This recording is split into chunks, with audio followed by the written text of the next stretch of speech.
Hello, everyone, and welcome to Using Your Titan Degree Abroad, part of International Education Week this week. My name is Eileen. I'm one of the Study Abroad and Global Engagement Advisors over at Cal State Fullerton. Joining us for our presentation today is Michael Castro and Thomas Padilla. And so they're going to be telling us about their experiences and about the Peace Corps. And before we officially get started, I just wanted to go over some housekeeping. This session is being recorded for participants who weren't able to join or for future viewing. And we ask that during the presentation that all attendants who aren't speaking or presenting, please stay muted so that there isn't any kind of feedback or background noises. If you have any questions, you'll have a chance to ask them in the chat, or you might be able to unmute your mics then after the presentation. And at all times, let's go ahead and be respectful of our presenters and of each other. And so I'll go ahead and hand it off to our presenters. Thank you so much for joining us for IEW. Wonderful. Thank you so much, Eileen.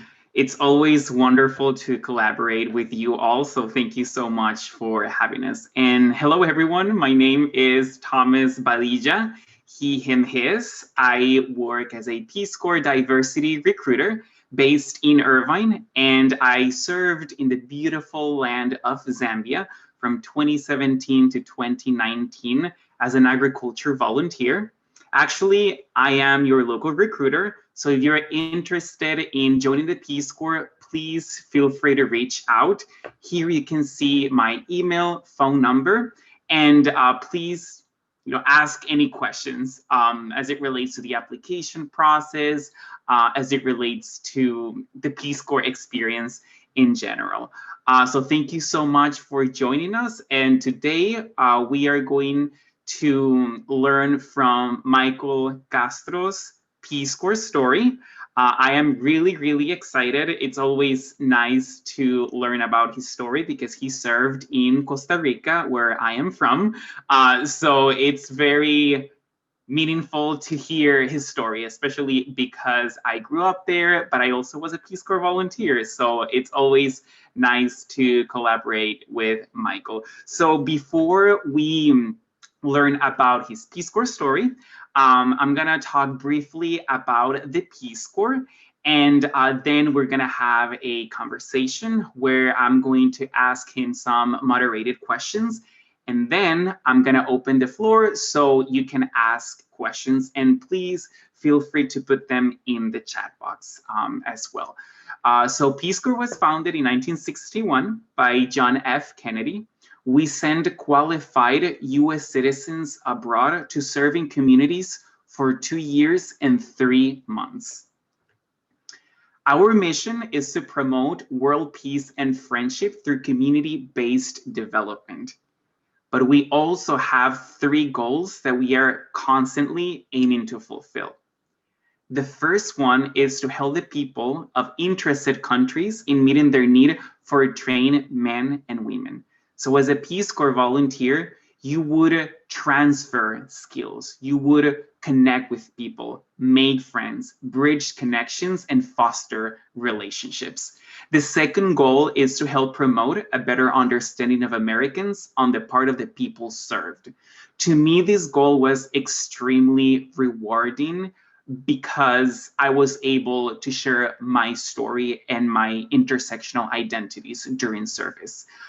As I mentioned, I am from Costa Rica, but I grew up in, I actually grew up in Heredia, like 30 minutes from the capital, but I was born in New Jersey. So I do have dual citizenship, and that's why I was able to join the Peace Corps.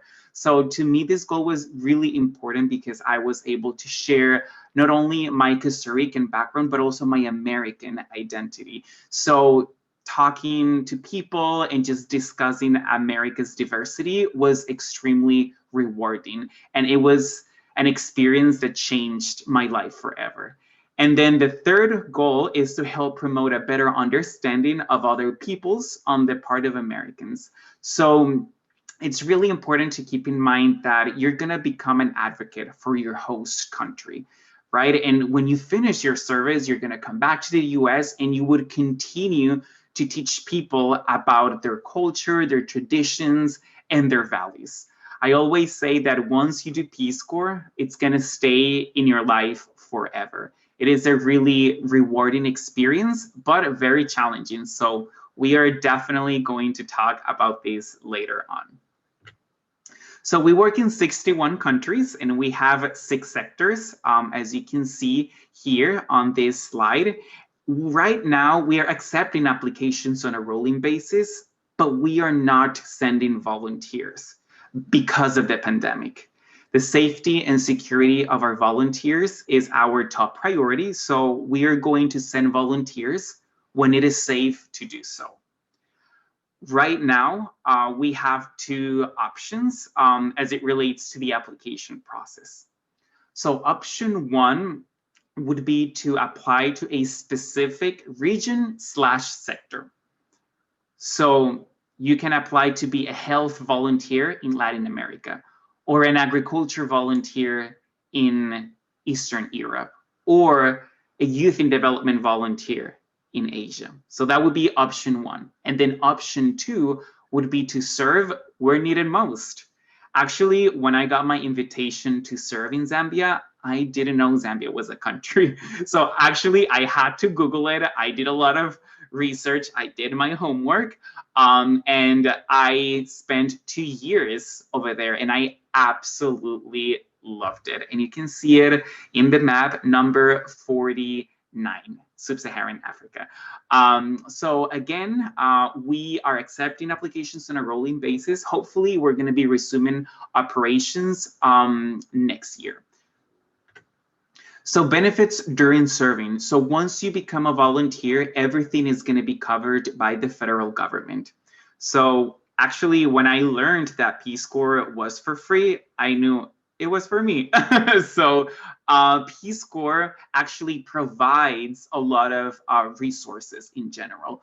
But I'm going to talk briefly about the main benefits that we provided. So living stipend, you're going to have a monthly stipend, and it's going to be on the local currency of your host country. Housing is going to be provided as well. It really varies a lot because it really depends on the community. Sometimes volunteers have to pay rent, but of course, Peace Corps would cover that. Sometimes communities build a house for the volunteer. For instance, I didn't pay while serving in Zambia because my host family built a house for Peace Corps volunteers. So it really depends on the country, and living conditions vary a lot. Medical and dental coverage, actually, when I was in the Peace Corps, actually I had the most comprehensive health insurance I've ever had in my life, which was very beneficial. And I got sick a couple of times, but Peace Corps was extremely supportive, and nurses and doctors were always available 24/7. Great news, you can defer your loans during service. Vacation time. You're not going to be in your community for 2 years, right? I mean, you're going to have time to travel as well. So volunteers get 48 days of vacation time during service. So actually, when I joined the Peace Corps, for some reason, I thought that I was going to stay in my community for those 2 years. But I actually used a lot of my vacation time, and I visited other Peace Corps volunteers. I went to Malawi for a week. I visited South Africa, Senegal. Unfortunately, I couldn't visit my family back in Costa Rica because I just couldn't afford a flight ticket from Zambia to Costa Rica. So I decided to stay in Zambia and travel and visit other neighboring countries. But you can always come back to the US and visit your family and friends. And of course, a lot of professional development. Peace Corps provides wonderful resources and tools so you can be a very successful volunteer. And also the training that we provide is top-notch. Actually, technical and language facilitators are host country nationals, and we usually partner with local organizations, ministries, and what have you. Actually, in Zambia, we partner with the Department of Fisheries, so all the technical trainers were government officials. So benefits after serving. So once you finish your service, we would provide something that we call readjustment allowance. So we provide from $8,000 to $9,000 in transition funds, and you pretty much can do whatever you want with this readjustment allowance. I personally decided to save up everything because I knew I was moving to California, but a lot of my friends actually traveled a lot after service. Some of them were in Asia for 6 months. So they used the readjustment allowance to travel, right? So it really depends on what you want to do once you finish your service. Graduate school benefits, I'm going to talk a little bit more about these on the next slide, but we have the Coverdale Fellowship Program, which is absolutely phenomenal. Actually, we partner with more than 100 institutions within the US, and we have more than 200 programs available for returned Peace Corps volunteers. So you have to finish your service in order to have access to this benefit. But institutions cover from 25 to 100% tuition. So actually, one of my friends is getting a master's degree at the University of South Florida, and she only pays $700 per semester for a master's degree, which is pretty good. But I'm going to share with you some of the programs that we currently have. Professional networking, I think that the Peace Corps network is absolutely fantastic. And we are always ready to support each other. We are in the federal government, in the private sector, in the nonprofit sphere as well. We are more than 250,000 returned Peace Corps volunteers. And actually, a lot of us work for the federal government. So Michael and I actually work as federal employees. We work as recruiters.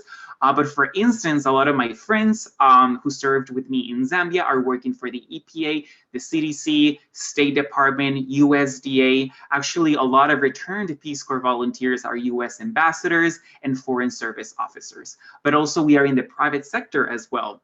Interesting fact, the CEO and co-founder of Netflix, Reed Hastings, was a Peace Corps volunteer in Eswatini in the early 80s.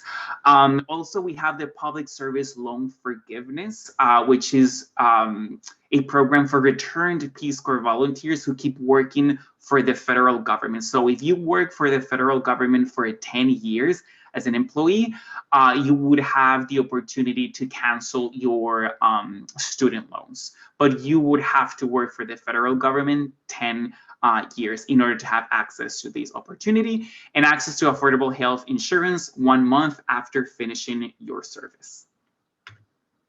So this is just a screenshot from the Coverdale Fellowship Program. As you can see, we partner with very prestigious universities in the US. And as you can see, some of them cover from 25 to 100% tuition. So it really depends on the program that you want to do after finishing your service.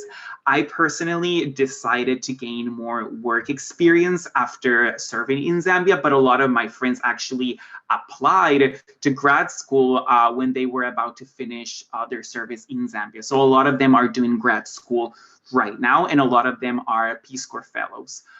So this is just an example, it's just a screenshot, but as I mentioned, we have more than 200 programs, and I highly encourage you to visit our website because this is a great opportunity to advance your career in the future.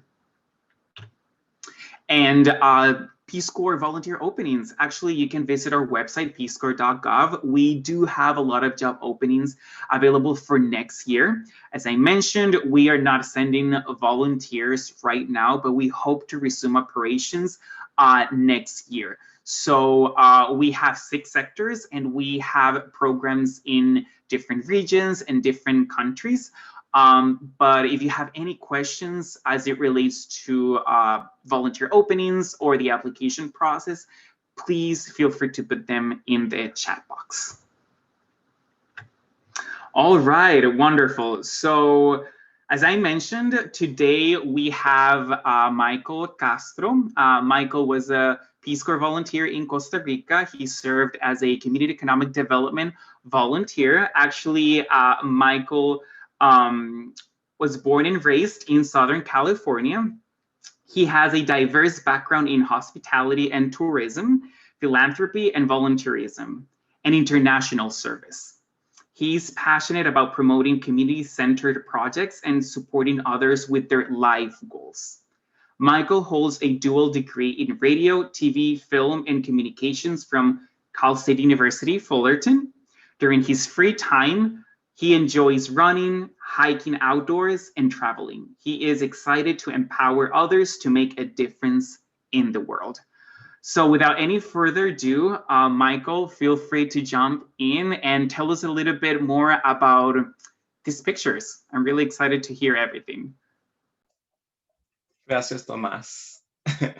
Well, everybody, thank you for joining this afternoon. It is a privilege to be here talking to fellow Titans. As Tomas mentioned, I am a Titan myself. I graduated in 2014.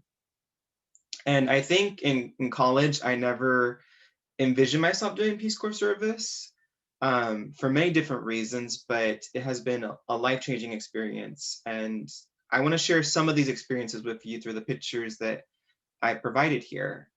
Oh, where did they go? So, you know, I was sent to a community in northern Costa Rica. About 2,000 people lived in my community, which, as I'm sure many of you have experienced living in California, that's a small amount compared to our very populated state. And the people there were very kind. It was a very different way of life in many ways, but one that kind of opened my eyes to what it means to be Latin American and what it means to be of service to others. You know, the pictures of the children in the classroom is a youth camp that I helped plan. A lot of community members came and supported this project. It was during summer school in my community. When the kids would normally be out of school, we actually did this English camp so that when they went to high school, they would be able to have a foundation for English. Since in Costa Rica, English is actually the language that really secures you employment because of tourism and individuals that come from all around the world, really. And so this was a great project. You can see that I'm with my project partner. Her name is Mary. She's the person standing next to me on the left-hand side. And we were actually doing a lesson on the body parts and teaching the kids how to say the different body parts in English. This program lasted 4 weeks. And we were very fortunate to have 26 students graduate from our program, which is a lot of kids that missed their summer vacation to learn English. So we were really lucky that these kids were consistent and they went to class, you know, every day. We had mentors, other youth that were a little older that were learning English as well. And they would come in and basically tutor the kids. So you see there's some older adults in the right-hand side where it says Escuela San Rafael. So this was like what I consider one of the best projects I did in Costa Rica because of the partnership between the local youth, the mentors who tutored the kids, and a lot of individuals such as the principal and some donors that gave school supplies. And actually one of the donors that helped me with the project, she's in the picture on the bottom, which was at the La Festival de la Luz. It's an event that we do, well, that's done every year in my community for Christmas. And so they have dancing and music and food and these really wonderful presentations about, you know, Costa Rican culture. And so I felt really fortunate to experience, you know, that Christmas celebration. It's very different than the way that my family celebrates Christmas, but it was still very special. And I was very fortunate that the community included me in a lot of the celebrations.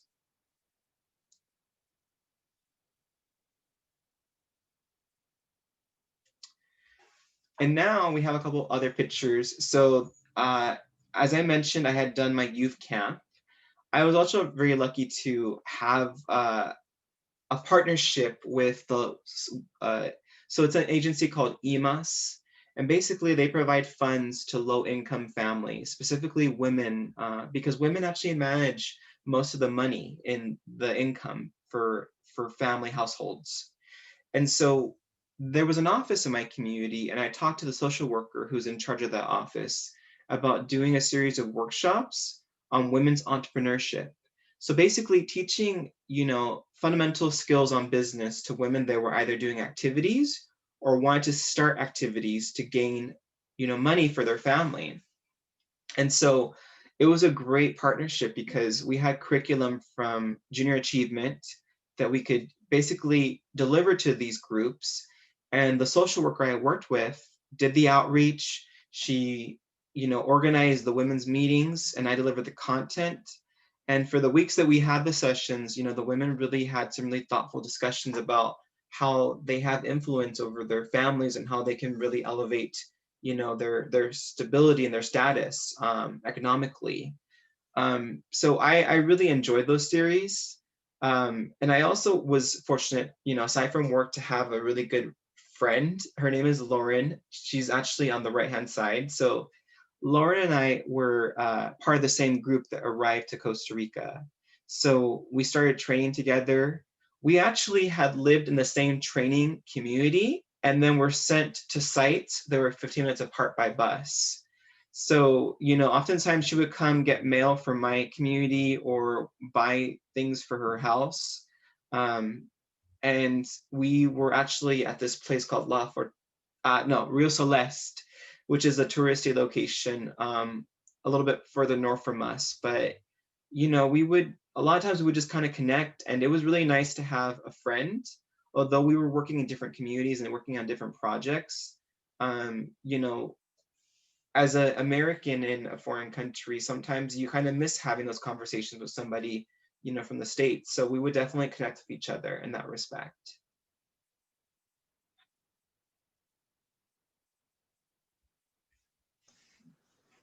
Wonderful. Thank you so much for sharing, Michael. I really appreciate these pictures. I wish I met a Peace Corps volunteer when I was in Costa Rica, but it's just so nice to just see these pictures because they could have been my family members, my friends, my cousins. So I really, really appreciate the work that you all did in Costa Rica. So I really appreciate that. So I want to start this conversation with a question that I think is really important. So we all know that within the Peace Corps community, we know that people of color, we experience very specific challenges, especially before even applying, right? I remember talking to my parents about the Peace Corps, and for some reason I thought that they didn't know anything about the Peace Corps, but to my surprise, they knew about El Cuerpo de Paz because they remember having a Peace Corps volunteer in their community. And to me, that was absolutely fantastic. When I learned about the Peace Corps for the first time, I was working in Costa Rica for a nonprofit, and I met a returned Peace Corps volunteer who served in Paraguay. But I didn't know that Peace Corps and El Cuerpo de Paz was the same thing. So when I learned about the Peace Corps, I told my parents, but they were very concerned, especially my grandmother. Mi abuela was like, no vaya, don't go, right? But my parents were very supportive. My mom was a little bit nervous, and my dad as well. My siblings were extremely supportive, but my mom would say, Thomas, you should get your master's. Why do you want to volunteer for 2 years, right? So we definitely had nuanced conversations, but I was very lucky to have their support during my service in Zambia. So can you tell us a little bit more about how was your experience talking to your parents about joining the Peace Corps? It was a very difficult conversation, to be perfectly honest. So I graduated from Cal State Fullerton, and I'm actually the only person in my immediate family to graduate for college. So I'm first generation college graduate. And my grandparents immigrated from Mexico many years ago. And so I grew up as a second generation Mexican American. And I oftentimes, would see like my family and how hard they worked and just that work ethic really influenced me, to strive, to take care of myself and, to be helpful to my family. And I also wanted to be helpful, to the world, essentially. So I pursued Peace Corps, thinking that this would be a great opportunity to give back, but also, gained a little bit of self-development for myself. But in Latin culture, I don't think that is something that's very widely understood or accepted, the need to develop ourselves. We are very family-centered. Most of the decisions revolve around the collective, the whole family. And I think that when we branch off and kind of do these type of things, it can be misinterpreted. And that's what I got, was a lot of misinterpretation, misunderstanding. But, my intentions were really pure. I think my family was just having a really difficult time with the idea of me leaving when they had struggled so hard to get here to the States. And so for a while, we didn't always talk about the fact that I was leaving, because I didn't tell them, until I was given the offer, the invitation to serve. And so for a while, we had to really navigate our conversations. But eventually they did support me because they knew how determined I was. It just required a lot of, information sharing and helping them feel like they were a part of the process. And what do they think about the fact that you were going to Centro America? Well, my family had never been to Central America.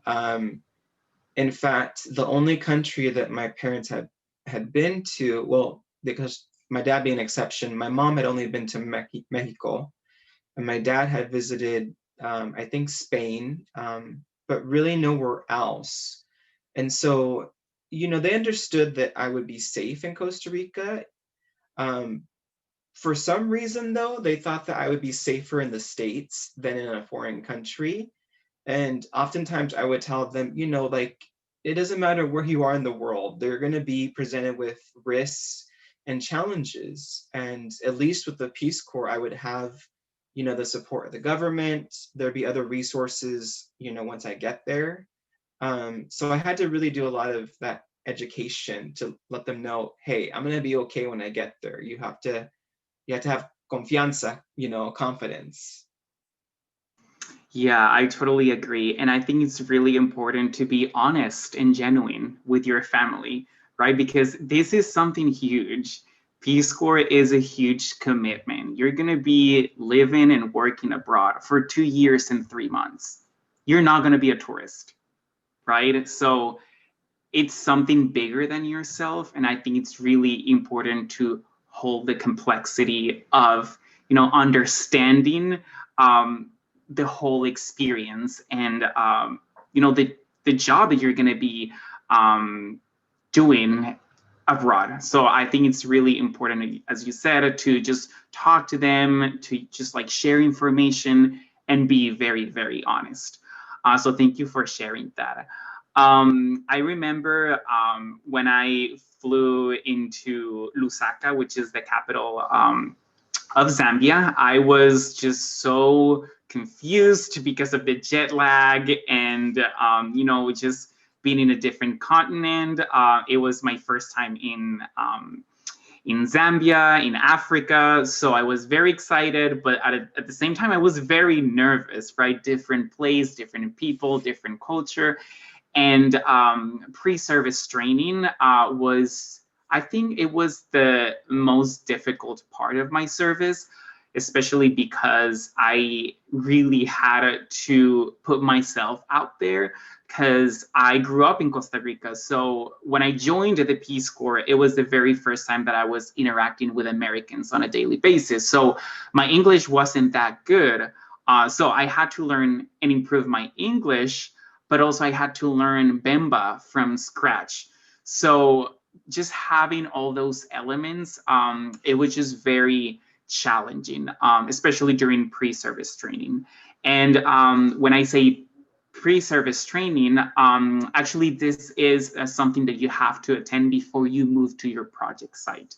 So 3 months of a lot of, attending a lot of sessions, a lot of, hours just like learning the language, and technicalities and what have you. So can you tell us a little bit about your experience during PST, as we say in Peace Corps?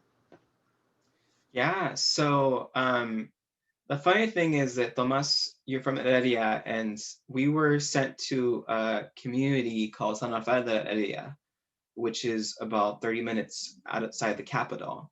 And so, like we arrived to a hotel as soon as we landed to Costa Rica, and we were at the hotel for the first week, but then we were sent with a host family to live in their home in San Rafael de Heredia.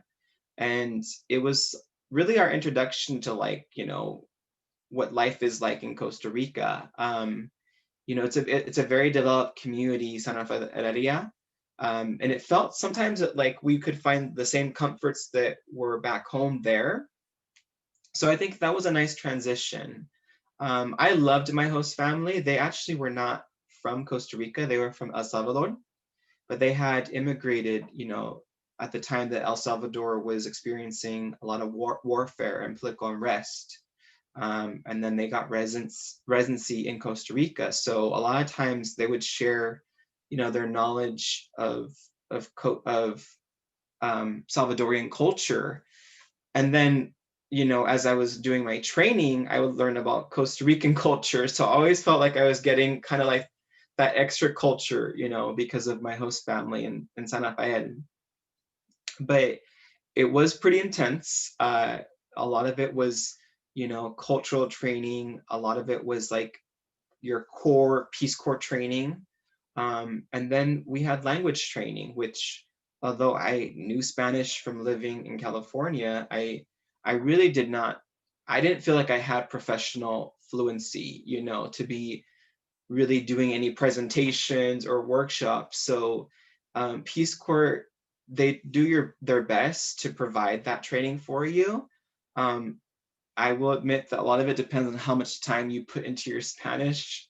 And even when you're done with your classes for that, you go back home with your host family and you're talking in Spanish and then eating the food. And sometimes I missed a lot of the American food or just the spiciness of Californian flavors.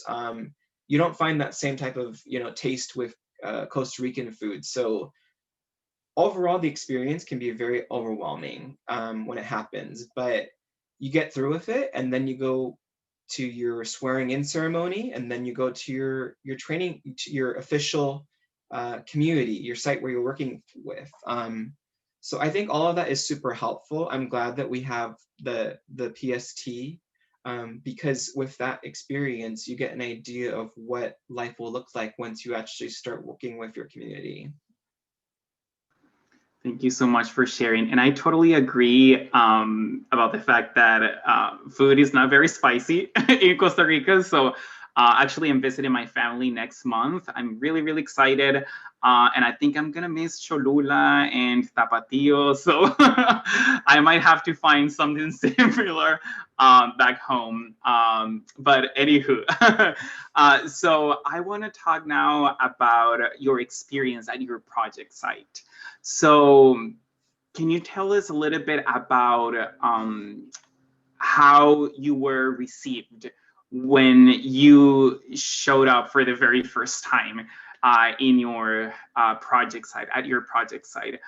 Can you tell us a little bit more about your community's perception about yourself, about Americans in general? Yeah, so I was not the first volunteer in my community. There had actually been another volunteer in my community, but we were very different individuals. And so I think what ended up happening a lot of times was that we were compared to each other. And, like that's something that does happen in Peace Corps service, is that there may have been another volunteer maybe recently or several years ago. And for whatever reason, that impression is the one that they kind of stick with. And, that can have some benefits as well as some, some challenges. Personally, for me, I think the challenge was that I really wasn't sure what type of projects to be doing at first. There was so many resources in my community. It was so developed in my eyes that I didn't really know if I could be a resource. But that's why, they encourage you in your community to not necessarily be doing project A, but just kind of build contacts and network and, develop trust and relationships. Um, all this relationship building is much more meaningful when you get there than trying to go out and telling people you're going to do this and that, because that doesn't really work. And so I really kind of just was in the back seat of coming in and trying to do things. I just wanted to kind of listen and engage people. I would explain to them why I was there and that I was interested in being a resource and connecting people. And it did take a while for people to be accepting of that, because I don't think that there's a lot of programs that really promote that type of work, but the Peace Corps does. And the great thing is that there have been many people in Costa Rica that experience a Peace Corps volunteer, and they just remember that person their whole lives because of just some interaction, or maybe it was a project that had a lasting impact. And so that was something that I always tried to do, was just present my best self so that people would be open to receiving me, and that we could have, just a conversation, and maybe that conversation would lead to a project. Wonderful. Thank you so much for sharing. And talking about projects, I remember, working with fish farmers in the community that I lived in. I was a fish farming volunteer, so my primary goal was to transfer fish farming skills in Ngulula village. So I connected with a lot of community leaders, local fish farmers, just to promote fish farming in the community, but also we tried to reach out to different neighboring communities as well. And I remember just, learning about fisheries and learning about, algae and about like ecology and biology and fish biology and such. And I studied environmental management in Costa Rica. So I actually had the opportunity to implement and apply a lot of concepts and theories that I learned during my undergrad program. And that was like a huge light bulb moment. It was just so interesting to be able to really transfer that knowledge and implement that in a grassroots level abroad. So it was just meaningful. And I remember when working with the local clinic, we actually implemented HIV and malaria prevention projects. And I remember, I took one epidemiology class during my undergrad, and I remember saying things like, why am I doing this? I'm not going to be using this in the near future. And 3 years later, I was in Zambia working with a local clinic and doing, health work and doing malaria prevention. So, prevalence, incidence, like all those concepts were extremely useful. So can you tell us a little bit about how was your experience as it relates to transferring knowledge that you gained during your undergrad program at Cal State Fullerton? Yeah, so I was part of two programs at Cal State Fullerton. I was part of the Radio Film program, which I believe is now cinematic arts or media. And I was also part of the communications program, specifically entertainment and tourism. And so, these were very similar programs, but they focused on different aspects of communications. But the thing that I really appreciated and I think was super helpful to me in terms of like my education and applying that in the real world was the ability to do storytelling. So in radio, TV, film, we learn about the mediums that we use to communicate messages, but how they resonate with people in terms of a story form. The same thing is with communications. You know, you have a message, you're trying to reach an audience and kind of have this lasting impact with them. And so like that was really helpful for me when I was talking about Peace Corps service and about myself, because, you know, oftentimes people would want to know things about me. They would want to know about the US, and, you know, it would be really just about sharing stories about myself. And I think that storytelling allowed me to connect with people and really kind of forge these really great relationships, you know? One thing that I do kind of wish that would be taught in undergraduate, or even in high school, is the ability to just kind of be vulnerable with people, to let them know like what your background is, what your story is, because that's how people connect, is through storytelling, is kind of having those shared experiences, even if people have different backgrounds. And so that was very beneficial for me, because whenever I felt that maybe I was having like a hurdle, I would try to learn that person's story or have them learn about my story. And through that, we kind of develop that trust to work together. And so I'm really grateful for, you know, the classes that I took at Cal State Fullerton, and that kind of opened me up to telling stories and being a better storyteller, because that really did make a better experience for me as a Peace Corps volunteer. Yeah, wonderful. I couldn't agree more. I think that storytelling is essential, and it is just crucial when connecting with people and building genuine and authentic relationships and friendships. And I think that the work that we do is really, really meaningful, because we connect with people, you know, every day. You know, as a volunteer, you know, having lunch with your family is going to be your job. Playing cards with the kids is going to be your job. Telling your story and your experiences is going to be your job. So I think that storytelling is just fundamental in order to be a successful volunteer, because that's how you connect with people. And some of the things that I really enjoy about my service are related to, you know, telling stories and connecting with people at the market, at the school, you know, just connecting with random people in the community, in the village.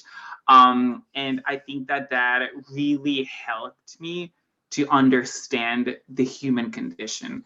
And I think that, you know, as you mentioned, being vulnerable is really important, but it is difficult. It is really, really tough sometimes, especially when you are abroad, when you are speaking a second language, when you're just trying to express yourself but you can't, you know, when people laugh at you. It's difficult, but I think it's really meaningful to really connect with people in a very, you know, pure and genuine way. So I totally agree with you, and thank you so much for bringing that up, because again, storytelling is just so important. Now I want to talk a little bit about your experience as a person of color in Costa Rica. I am still trying to really understand, you know, the complexity of the U.S. as a country in general. And I remember when I joined the Peace Corps, I just met people from different walks of life, and it was just so fascinating to me, because back home, you know, I grew up just watching like certain, you know, movies and like series and such. So I had a different perspective of, you know, Americans in general. So joining the Peace Corps helped me to really understand people in a more genuine way. And I think that, you know, during surveys, your intersectional identities are going to play a role in your service. And I think it's really important to acknowledge that. So can you tell us a little bit more about how your intersectional identities influenced your service? Yeah, so I have a couple different identities. I identify as Mexican American. I identify as queer. I identify as a male. And so all of those identities, have these privileges, right? Which those privileges are very different in the United States than they are when you're abroad. Specifically, when you have a country that has different societal expectations and norms than what we may have in the United States. And while I do have, a different color in my skin, it was still a challenge to walk in Costa Rica having those privileges and having kind of that experience as an American, but adjusting myself now to what Costa Rica expects of me.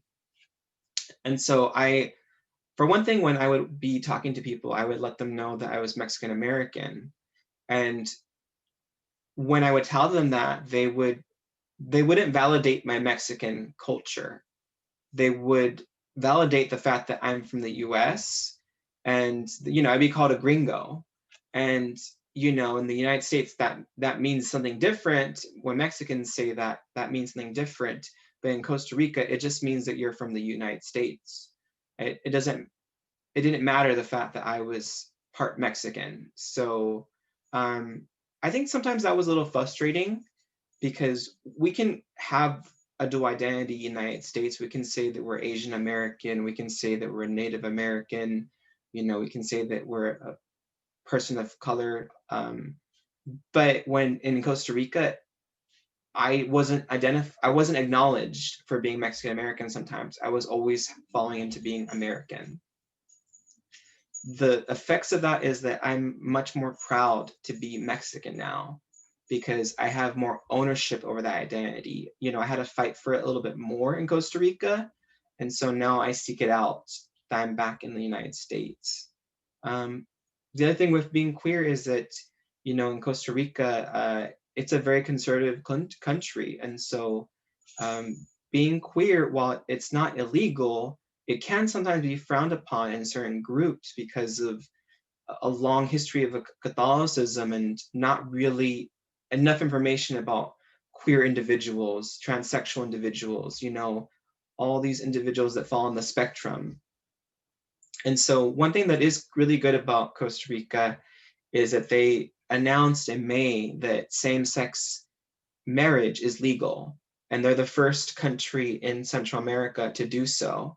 And many people that I would talk to that are queer would talk about going to Costa Rica because they were escaping, oppression in another country. And so I'm very optimistic about Central America, because I think that they will look at Costa Rica as a model of human rights and equality. And I'm really proud about that. Wonderful. Well, thank you so much for sharing. And I totally agree. I also identify as queer. And yeah, it was just like so exciting to learn about that this year. So I think that there's a lot of work to do, but we're moving forward. So thank you so much for bringing that up. And I do have one more question. Can you tell us a little bit more about how Peace Corps impacted your professional development experience in general, but also like how has Peace Corps advanced your career? Yeah, so I'm a person that believes in like connections and networking. One of the things that you'll find is when you graduate from CSUF, you'll always be a part of that institution. You belong to a community of Titans, myself included. But when you do Peace Corps service and you have finished your service, you come back to the States and you're part of a community of RPCVs. Tomas and myself are part of that community. As he mentioned, there's people working at major corporations that are part of that community. There are people that are working at wonderful nonprofits, NGOs. They have leadership positions in Congress. They they're really are the leaders of the United States. And so in respect to like how my life has changed, I've been able to talk to many more of those people because of the fact that we both did Peace Corps. Even though it might have been a year or several years ago, even though it might have been in a different country, even though they might have spoken a different language, just the fact that, you know, I have Peace Corps in my background, somebody will talk to me. If not like to help me advance, but to at least share stories with me. And so I think that that is something tremendously important because, you know, oftentimes we need others to elevate ourselves. And the expectation is that you do that as well. But having that Peace Corps connection can definitely bring you closer to maybe a career that you have in mind or an educational goal that you have in mind. Whatever that is, you can rely on the Peace Corps community to really support you with that life goal. Fantastic. Thank you so much for sharing. And I totally agree with you. I think that the Peace Corps community is very, very special and unique. And it's just fascinating to be part of this. And you know, you can connect with someone who did the Peace Corps back in the 60s or the 70s. You still have something in common and something that is very profound and unique. So it's just really nice to bond over, you know, Peace Corps stories. And I think that's just like very, very special. So thank you so much for sharing, Michael. So now I'm gonna open the floor. So if you have any questions for Michael or for me, please feel free to put them in the chat box. We are both recruiters, so if you have any questions about the application process or about our sectors and programs, please feel free to put them in the chat box.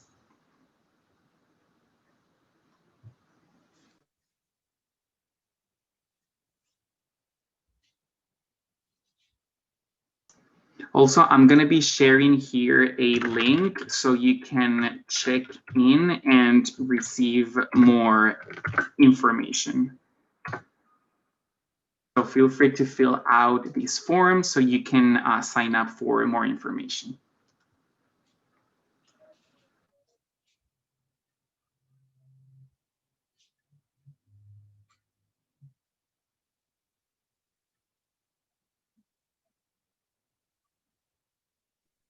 Oh, we have one question. It was sent to me.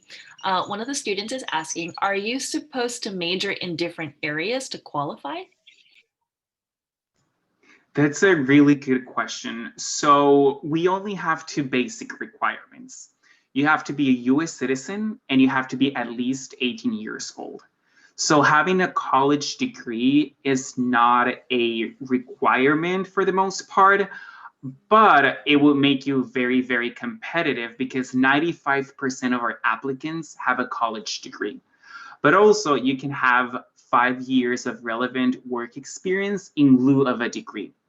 So now every sector is very unique, but also it varies a lot depending on the country that you want to serve. Actually, host countries are the ones in charge of pretty much setting very specific requirements. So for instance, if you wanted to serve in Zambia, you definitely need a college degree. And that's a requirement that they wanted to have, right?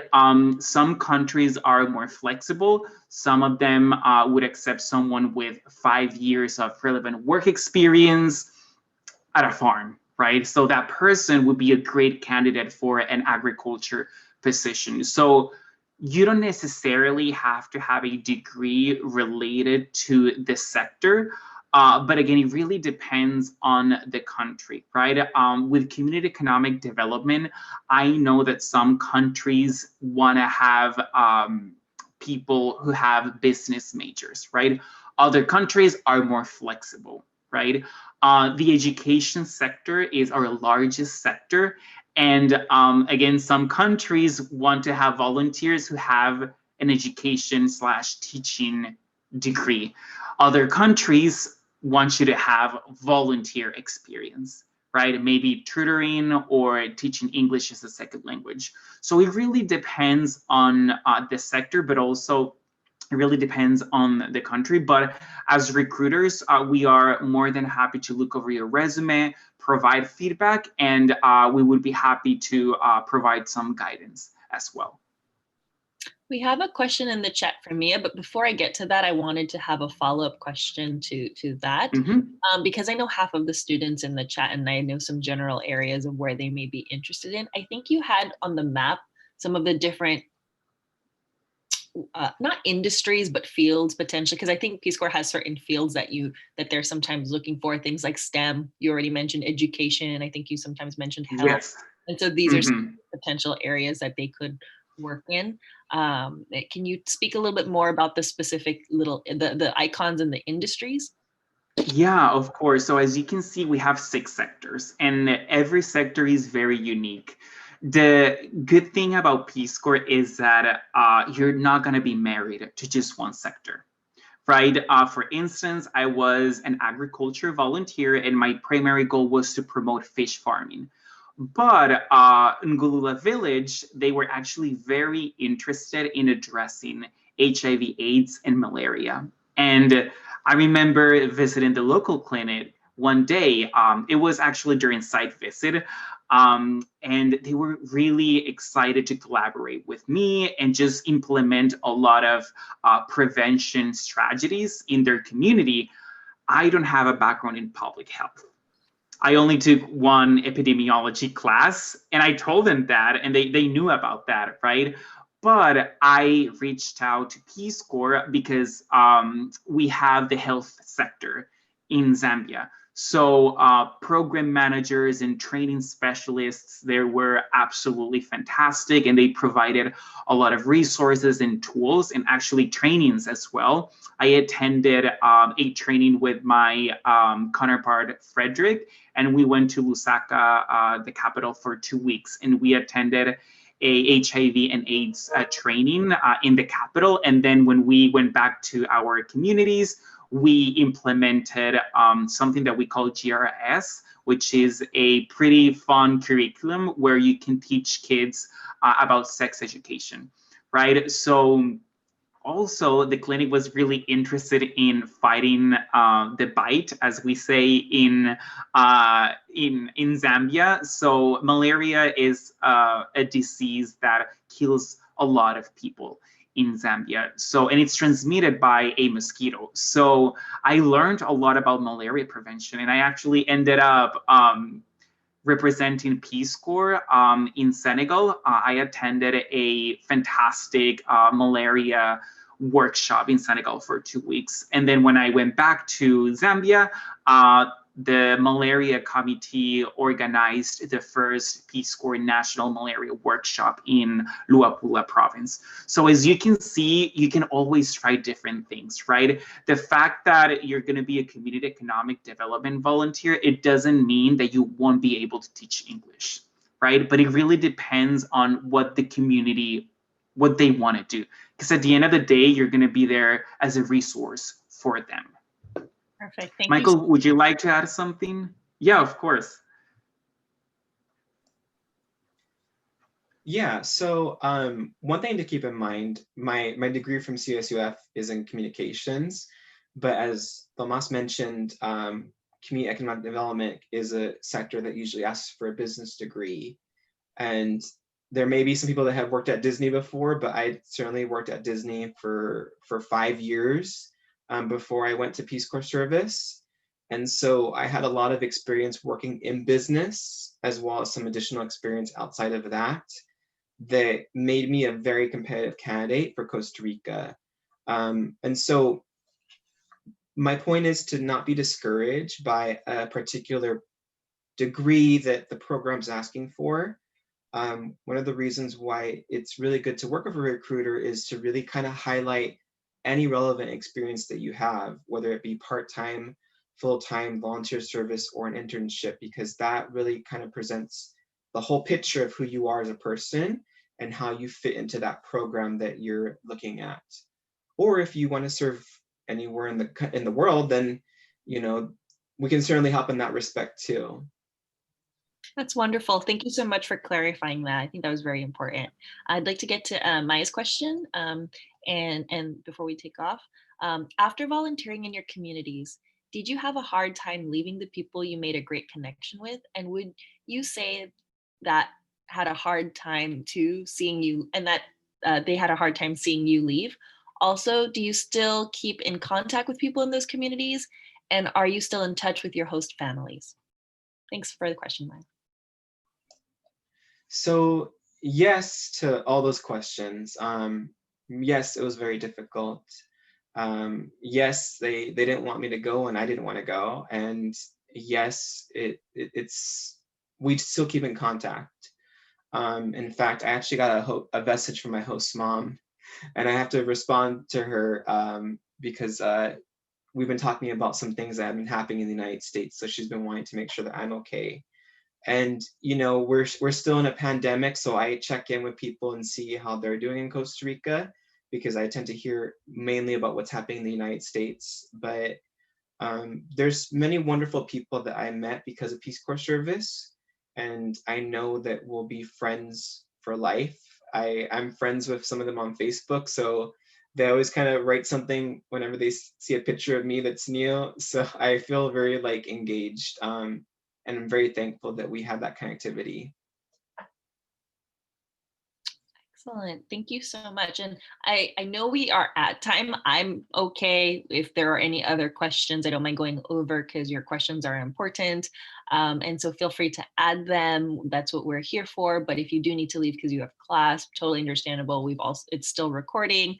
And for now, if we do go over, but I'll just take the time out now to thank our participants and our presenters. But please feel free that if there's more burning questions that you have, feel free to put them in the chat.